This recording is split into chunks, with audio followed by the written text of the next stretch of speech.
Muito se fala sobre nova economia. No entanto, esse termo não é tão novo assim. Já se fala sobre nova economia desde a década de 90, quando surge um novo jeito de administrar negócios, diferente do conceito tradicional.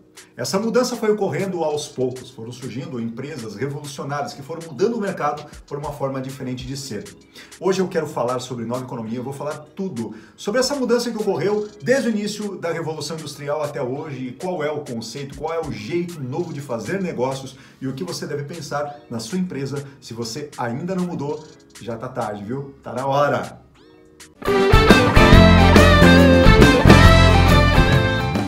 Seja muito bem-vindo, seja muito bem-vinda! Eu me chamo Cláudio Schneider e você está no canal da Nova Disciplina. Aqui você tem conteúdo sobre negócios, empreendedorismo, gestão, liderança, tudo que você precisa para aumentar a sua performance e a performance da sua equipe. E se você ainda não é inscrito neste canal, faça a sua inscrição, ative o sininho para receber notificações dos próximos vídeos que virão. E hoje nós vamos falar sobre nova economia, um termo que não é tão novo assim. Porém, nós sabemos que muitas empresas ainda trabalham do mesmo jeito que se trabalhava há 100 anos atrás. E calma, não é culpa sua. Nós fomos criados por um sistema de educação que existe ainda do mesmo jeito, que ensina do mesmo jeito que ensinava há 100 anos atrás e que vem de um sistema da Revolução Industrial que nos ensinou a agir dessa forma, que nos ensinou a ser liderado e liderar do mesmo jeito. Porém, nós percebemos que aos poucos o mercado foi apresentando mudanças e algumas empresas foram se destacando. Hoje, as maiores empresas do mundo, elas possuem um jeito de administrar, foram fundadas de um jeito totalmente diferente. Se nós virmos a Tesla, se nós observarmos a Meta, se nós observarmos a Amazon, já surgiram de um jeito diferente de administrar negócios, como surgia na década de 70, na década de 80. E isso significa que, sim, o jeito de fazer negócios já mudou. E eu quero falar sobre isso hoje. E para entendermos muito bem sobre nova economia, eu quero trazer uma reflexão de uma palestra que eu assisti de um cara chamado Thales Gomes, o cara que fundou aquele aplicativo do Easy Taxi, um aplicativo que você chama o táxi pelo seu telefone celular, que hoje já não é mais novidade nenhuma, tem Uber, tem 99 Táxi, tem vários outros aplicativos. No entanto, ele fez a reflexão, por que a ideia do Easy Taxi não veio de um taxista? Inclusive ele contou o exemplo dele, que ele estava num evento e nesse evento ele chamou o táxi, já era tarde, era uma noite chuvosa, um local escuro, ele chamou o táxi por aquela rádio táxi e demorou um bom tempo para poder chamar para o táxi poder chegar. E aí ele ficou lá, no momento, numa rua escura, num dia chuvoso, esperando, correndo risco, correndo perigo, e ele teve essa brilhante ideia de por que não chamar por um aplicativo no telefone celular que já chama direto o táxi e ele vem. E ele fez essa pergunta, mas olha, pensa bem, o taxista está dentro do táxi, ele já tem telefone celular, ele sabe que todos os seus passageiros já possuem telefone celular. Será que nenhum taxista teve a brilhante ideia de dizer assim, por que as pessoas não me chamam via um aplicativo e eu, que pode nortear através do GPS? Por que essa ideia não veio do taxista? E eu estendo para outros aplicativos. Eu me lembro que no finalzinho, no início da década dos anos 2000, a gerente de inovação, diretora de inovação da Kodak, em uma de suas palestras, ela disse o seguinte, o propósito, olha só, propósito, se fala muito do propósito, o propósito da Kodak é registrar os melhores momentos das pessoas. No entanto, com o tempo as pessoas pararam de ficar olhando foto física no papel e começaram a buscar fotos no telefone celular. Por que a ideia de um aplicativo como o Instagram, por exemplo, não veio e foi desenvolvido pela Kodak? Eu vou além. Por que, por exemplo, a ideia da Nubank ou desses bancos digitais não veio de um banco tradicional? Por que a ideia da Netflix não veio do dono da Blockbuster, que inclusive recebeu isso provavelmente você já deve ter ouvido falar, o dono da Blockbuster recebeu uma proposta para comprar a Netflix por uma bagatela, um valorzinho muito em conta, alguns milhões, que era pouca coisa na época, e ele negou, dizendo que achava um absurdo, que não valia isso. Ou seja, por que não veio dele essa ideia? Por que a ideia, por exemplo, do iFood não veio de um dono de restaurante?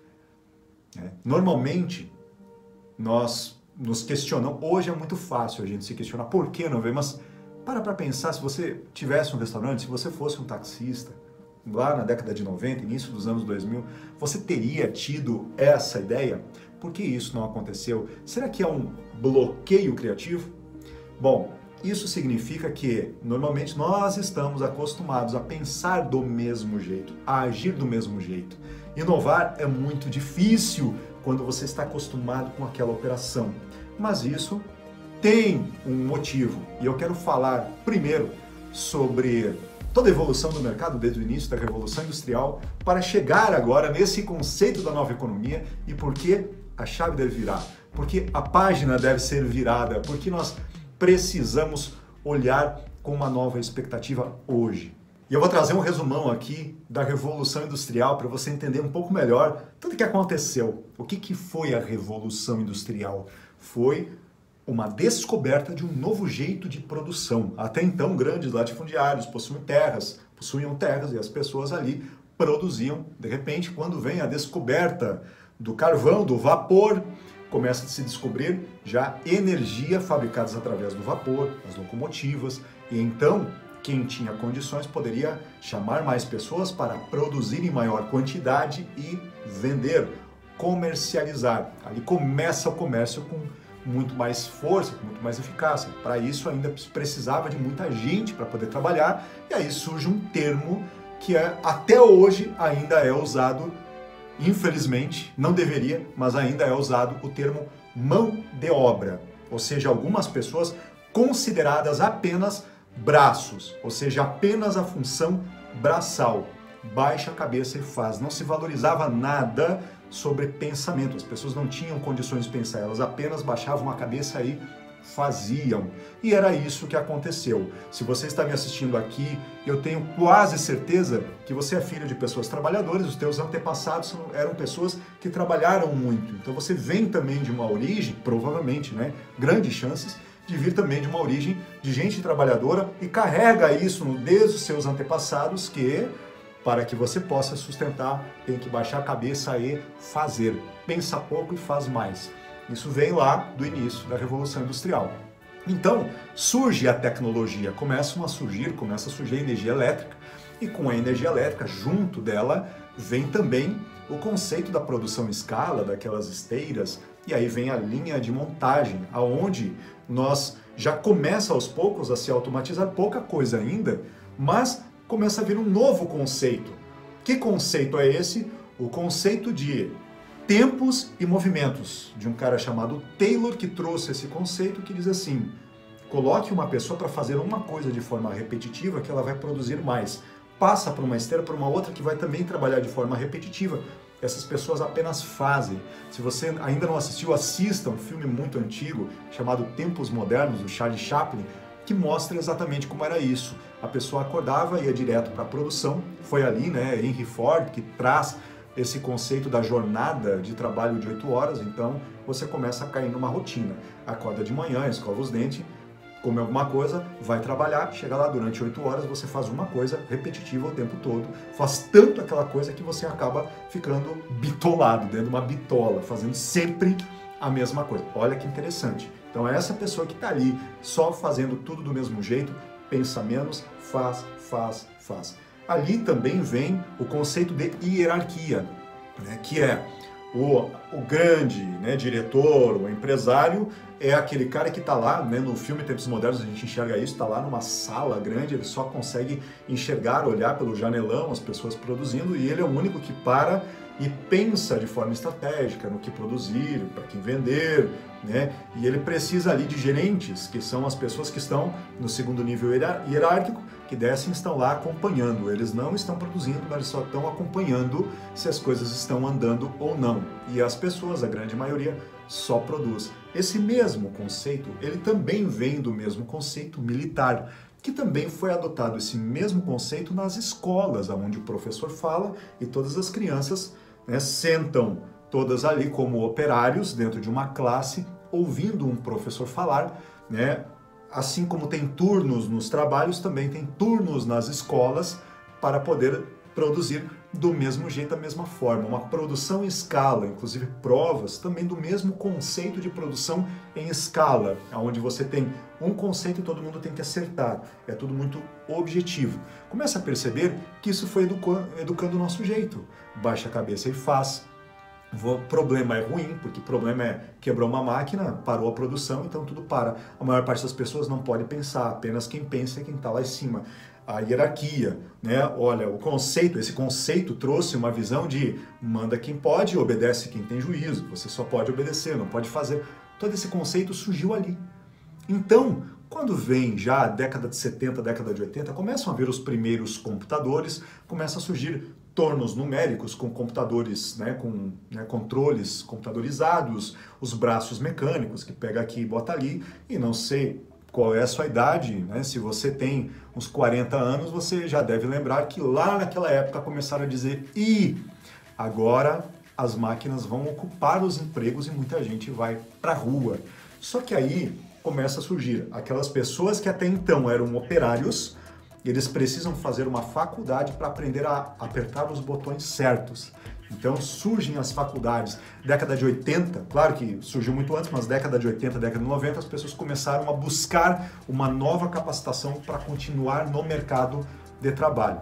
O que aconteceu com essa terceira onda, que é a onda dos computadores, dos controles numéricos computadorizados, dos braços mecânicos?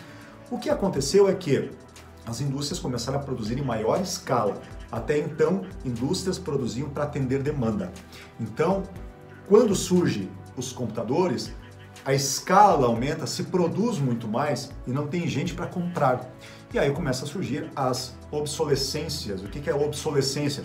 Um produto tem um certo limite, ele produz ali, quando vê, ele precisa produzir já uma nova, uma segunda versão, uma terceira versão para continuar vendendo, senão você parar de vender.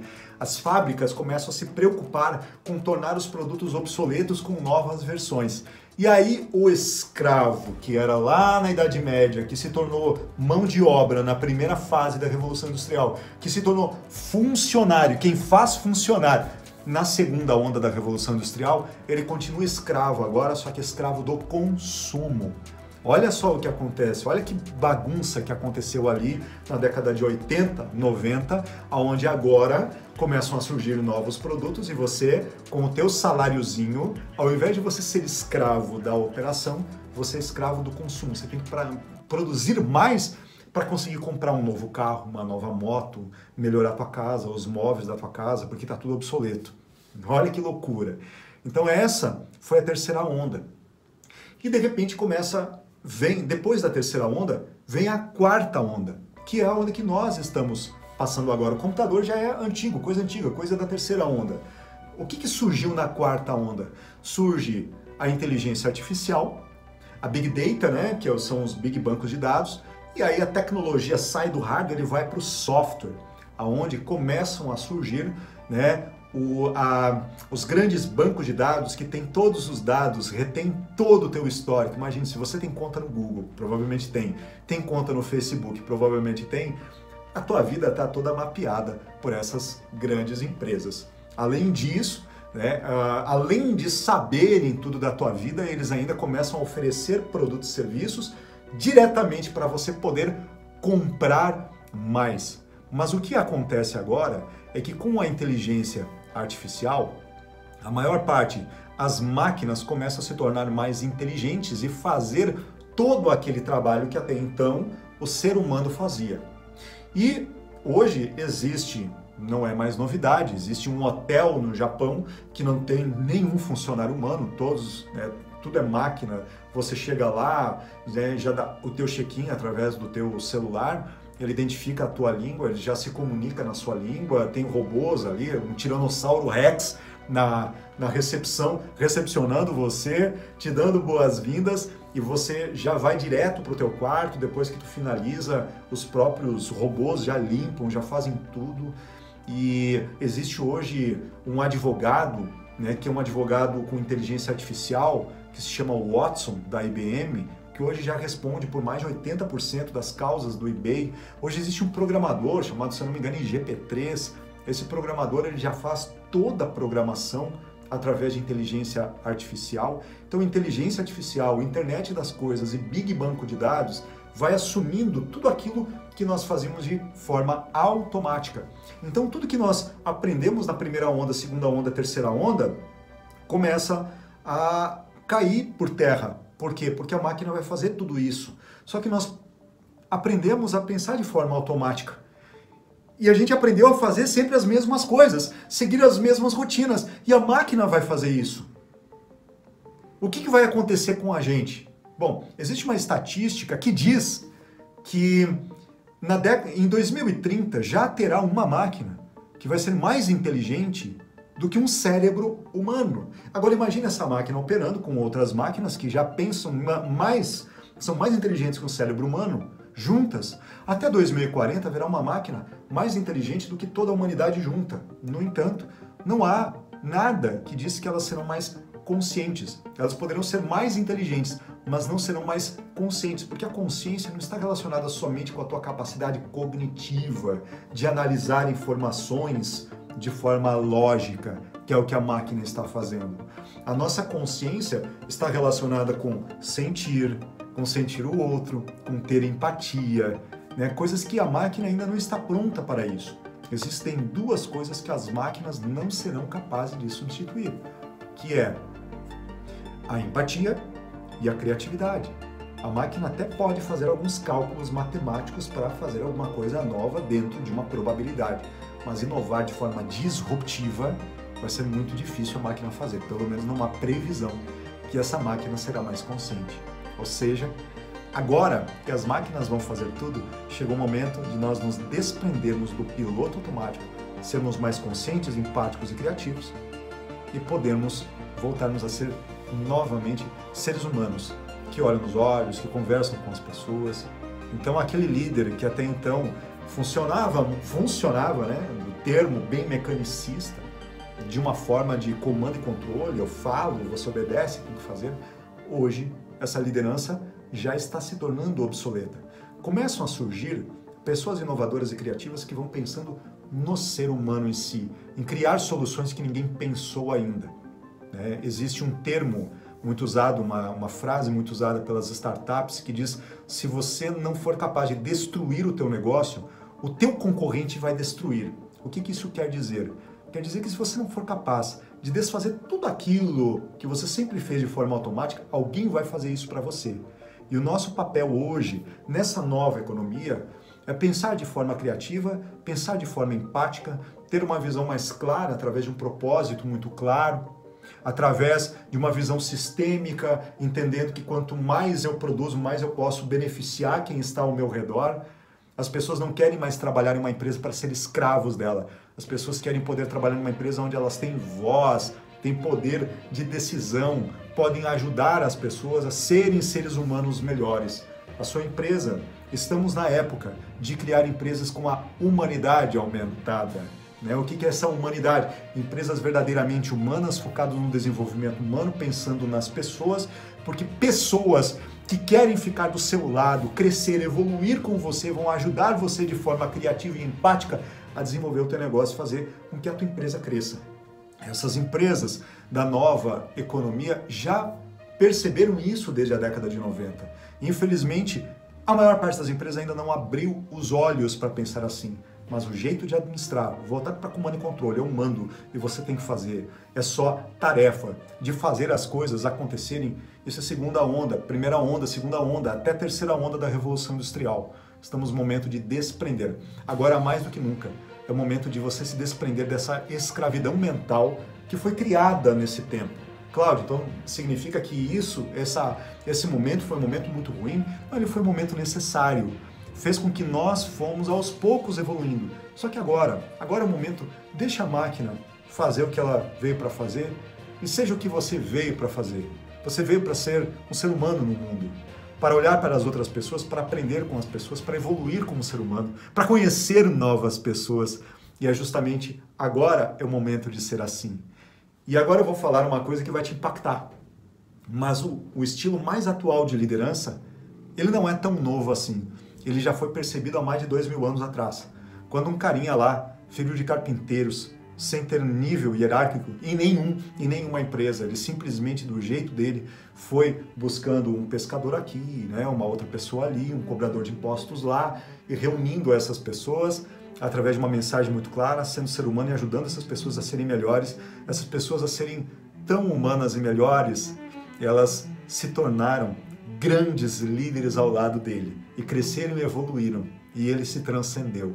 É claro que eu não preciso nem falar o nome dele, mas eu digo aqui, Jesus Cristo é o modelo de liderança mais atual que existe, mais do que nunca.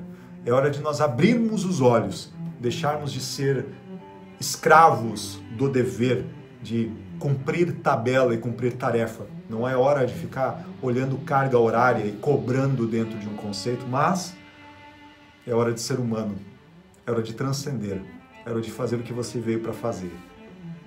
Pensa nisso. Faz sentido para você? Essa sim, essa nova economia é a economia que nós queremos.